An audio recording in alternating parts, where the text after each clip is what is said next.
Halo Sobat Quran Marum yang terkasih, jumpa lagi dengan saya Pastor Yos Fernandes Mamatus dalam Renungan Harian Rabu 28 Juli 2021. Bapak Ibu Saudara-saudari yang terkasih, mari kita siapkan hati dan pikiran kita untuk bersama-sama mendengarkan dan merenungkan sabda Tuhan. Tuhan sertamu dan sertamu juga. Inilah Injil suci menurut Matius. Dimuliakanlah Tuhan. Sekali peristiwa, Yesus mengajar orang banyak. Hal kerajaan surga itu seumpama harta yang terpendam di ladang yang ditemukan orang, lalu dipendamnya lagi. Karena sukacitanya, pergilah ia menjual seluruh miliknya, lalu membeli ladang itu. Demikian pula hal kerajaan surga itu seumpama seorang pedagang yang mencari mutiara yang indah. Setelah ditemukannya mutiara yang sangat berharga, ia pun pergi menjual seluruh miliknya, lalu membeli mutiara itu. Demikianlah Injil Tuhan, terpujilah Kristus. Bapak Ibu Saudara-saudari yang terkasih, dalam Injil yang baru saja kita dengarkan, kerajaan surga itu diumpamakan dengan dua hal. Yang pertama itu seumpama harta yang terpendam, kemudian yang kedua itu seumpama mutiara. Kurang lebih kalau kita lihat secara sekilas, tetapi ada suatu perbedaan yang sangat menarik untuk diperhatikan. Untuk gambaran yang pertama, berkaitan dengan harta terpendam, itu kita melihat bahwa orang yang menemukan itu menemukannya secara tidak sengaja.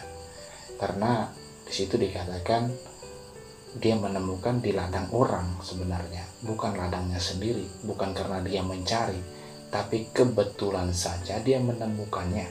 Sehingga karena dia begitu sukacita, dia pergi menjual seluruh miliknya, lalu membeli ladang itu. Artinya memang dia tidak sengaja menemukannya. Kemudian yang kedua, itu seorang pedagang, dia mencari mutiara yang indah. Artinya dia dengan penuh kesadaran memang mencari mutiara yang indah. Dan kemudian ketika dia menemukan mutiara yang indah dan sangat berharga, ia lalu pergi menjual seluruh miliknya, lalu membeli mutiara itu. Ini mau menunjukkan kepada kita bahwasanya berkaitan dengan kerajaan surga, kita menemukan kerajaan surga, itu bisa saja kita menemukan tanpa sengaja.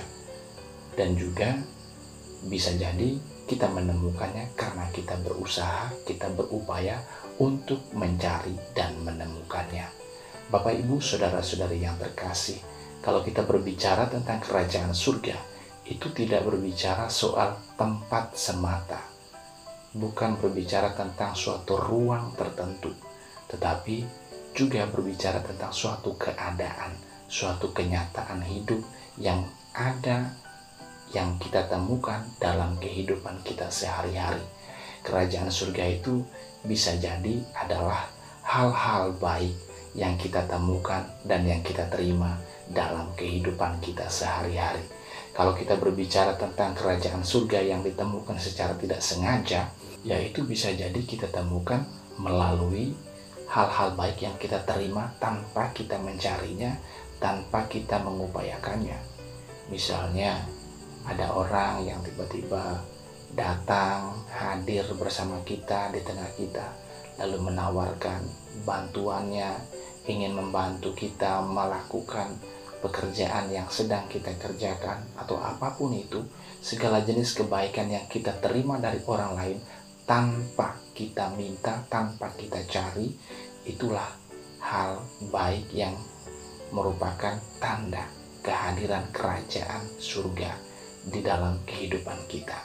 Dan kita secara khusus sebagai seorang beriman diminta untuk melihat dan menyadari hal-hal baik yang ada dalam kehidupan kita sebagai suatu hal yang baik yang datang dari Tuhan sendiri. Dan kalau kita menyadari hal itu, maka sungguh-sungguh bahwasanya kerajaan surga itu dekat dengan hidup kita. Kerajaan surga hadir dan tampak nyata dalam kehidupan kita. Allah senantiasa mau menunjukkan kebaikannya, kasih karunia-Nya kepada kita.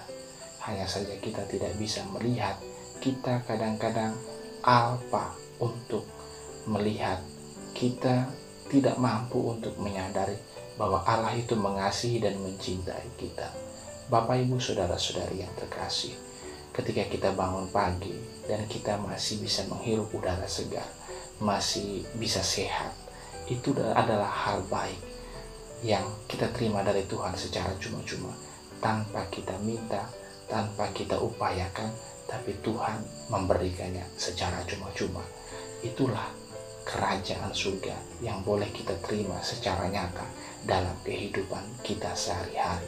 Dan kalau kita sudah tahu dan sadar betul, sudah menemukan bahwa apa yang terjadi dalam hidup kita ini adalah sungguh-sungguh karena kasih karunia dan rahmat dari Allah sendiri, maka baiklah kita melakukan segala hal yang baik, mengupayakan segala cara untuk terus berada dalam kasih karunia Tuhan. Kita lakukan segala cara untuk tetap dekat dengan Tuhan, sehingga kerajaan surga itu tetap kita alami, tetap kita rasakan dalam kehidupan kita sehari-hari. Allah tidak pernah berubah. Allah yang kemarin, hari ini, dan besok tetaplah sama. Ia adalah Allah yang pengasih dan penyayang. Ia adalah Allah yang selalu baik. Hanya saja kita yang selalu berubah-ubah. Kita yang tidak mampu menyadari kasih Allah. Datang tantangan sedikit, datang rintangan sedikit, langsung berubah pandangan kita berkaitan dengan siapa Allah. Pandangan kita tentang Allah kadang-kadang dipengaruhi oleh mood kita. Kalau kita lagi bahagia, kita bilang Allah maha baik, Allah maha cinta, Allah maha rahim, Allah maha murah. Tetapi kalau kita lagi sedih, kalau kita lagi berduka, maka kita mengatakan bahwa Allah tidak baik. Allah itu tidak memperhatikan kehidupan kita karena Dia membiarkan kita bersedih, kita berduka. Bapak, Ibu, saudara-saudari yang terkasih, mari kita sadari bahwa Allah senantiasa baik terhadap kita. Mari kita temukan hal-hal baik yang Allah selalu tunjukkan dalam hidup kita. Mari kita sadari hal itu dan mari kita lakukan segala upaya untuk tetap berada dalam naungan kasih Tuhan sendiri. Shalom, Tuhan Yesus memberkati. Dalam nama Bapa dan Putra dan Roh Kudus. Amin. Terima kasih telah mengikuti renungan harian di channel ini. Jangan lupa like, comment, share, and subscribe.